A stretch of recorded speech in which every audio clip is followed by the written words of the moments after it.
વડોદરા મહાનગરપાલિકાની મળેલી સ્થાયી સમિતિની બેઠકમાં 12 પૈકી 11 કામો મંજૂર જ્યારે એક કામ મુલતવી રહ્યું.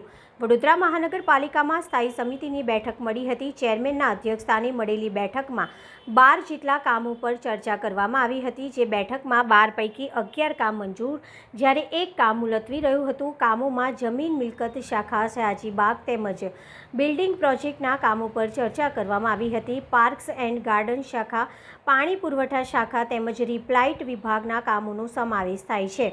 આજે સ્થાયી સમિતિની બેઠક 15 મિનિટમાં જ સમેટાઈ ગઈ હતી. બેઠકમાં મંજૂર નામંજૂર થયેલા કામો અંગે ચેરમેને માહિતી આપી હતી. આજે સ્થાયી સમિતિમાં 9 રેગ્યુલર દરખાસ્તો અને 3 વધારાની દરખાસ્તો, ટોટલ 12 દરખાસ્તો ચડાવવામાં આવી હતી. આમાંથી એક દરખાસ્ત મુલતવી રાખવામાં આવી છે.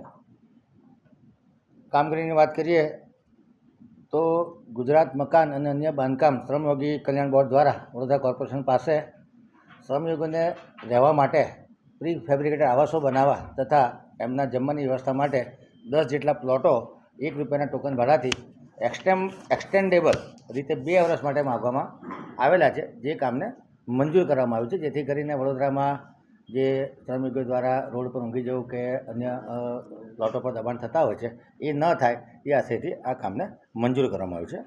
સયાજીબાગ જૂ વિભાગ દ્વારા વિશ્વામિત્રી નદીને ધારે દર વખતે પૂર દરમિયાન માટેનું ધોવાણ થતું હોય છે. એ ધોવાણ અટકાવવા માટે રિટેનિંગ વોલનું કામ હતું, જે 3.33% વધુ ભાવનું હતું, જેને હાલ પૂરતું વધુ અભ્યાસ માટે અને સાઇટ વિઝિટ માટે મુલતવી રાખવામાં આવ્યું છે.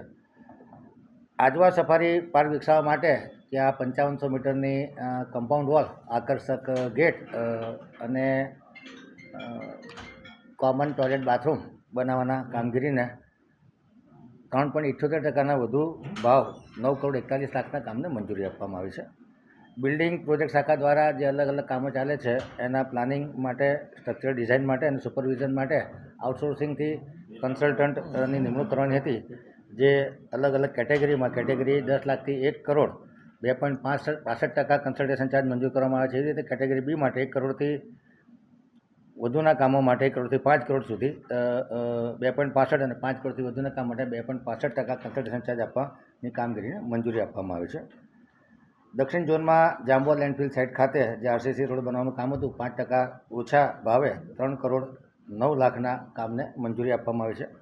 પાર્ક્સ એન્ડ ગાર્ડન શાખા વિભાગ દ્વારા વડોદરા શહેરમાં આવેલા અલગ અલગ ગાર્ડનમાં અને જે હયાત ગાર્ડનો છે એમાં મ્યુઝિક સિસ્ટમ લગાડવા માટે 0.41% ઓછા 20 લાખની નાણાકીય મર્યાદામાં મ્યુઝિક સિસ્ટમ લગાડવાના કામને મંજૂરી આપવામાં આવી છે. અકોટા ટાંકી ખાતે સંપને ડિમોલિશ કરી અને નવીન ઓવરહેડ ટેન્ક બનાવવાના કામને મંજૂરી આપવામાં આવી છે.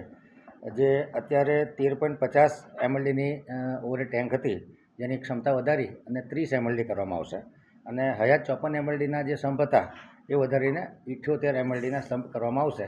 અને આ કામ 37% વધુના ભાવ સાથે મૂકવામાં આવ્યું હતું, જેને નેગોશિએટ કરી અને 37ના બદલે 34% મંજૂર કરવામાં આવ્યા છે. એ કહેવાનો મતલબ કે ₹54,72,000નો ફાયદો કરવામાં આવ્યો છે અને કામને મંજૂરી આપવામાં આવી છે. કાળીબાગ ખાતે જે હયાત 18 MLDની ટાંકી છે એની જગ્યાએ 21 MLDની ઓવરહેડ ટેન્ક બનાવવાનું જે કામ છે એ 34% વધુ મુજબ 19,41,00,000ના કામને મંજૂરી આપવામાં આવી છે. પશ્ચિમ ઝોનમાં સંસદ સભ્યશ્રી, ધારાસભ્યશ્રીના કોટા તથા મ્યુનિસિપલ કાઉન્સિલરોના કોટામાંથી જે સ્ટ્રીટ લાઇટ નાખવાની હોય અને નિભાવણી કરવાની હોય એ કામને 200 લાખ એટલે કે 2 કરોડની નાણાકીય મર્યાદામાં મંજૂરી આપવામાં આવી છે, 9.45% ઓછાના ભાવે. જે વધારાના કામો ચડાવ્યા હતા એમાં દર વર્ષની જેમ આ વખતે પણ 14 એપ્રિલના દિવસે અગ્નિશમન ડે એટલે કે ફાયર ડે દિવસ તરીકે ઉજવવામાં આવ્યો હતો અને શહીદોને શ્રદ્ધાંજલિ આપવાનો કાર્યક્રમ રાખવામાં આવ્યો હતો. જેના લગતા ખર્ચને મ્યુનિસિપલ કમિશનરને સત્તા આપવામાં આવી છે. 26/5/2025ના રોજ વડોદરા શહેરમાં VVIP મુવમેન્ટ થવાની હોય, કાર્યક્રમને લગતા સંલગ્ન ખર્ચા કરવાની તમામ સત્તા કમિશનરને આપવાની જે દરખાસ્ત હોય તેને મંજૂરી આપવામાં આવી છે.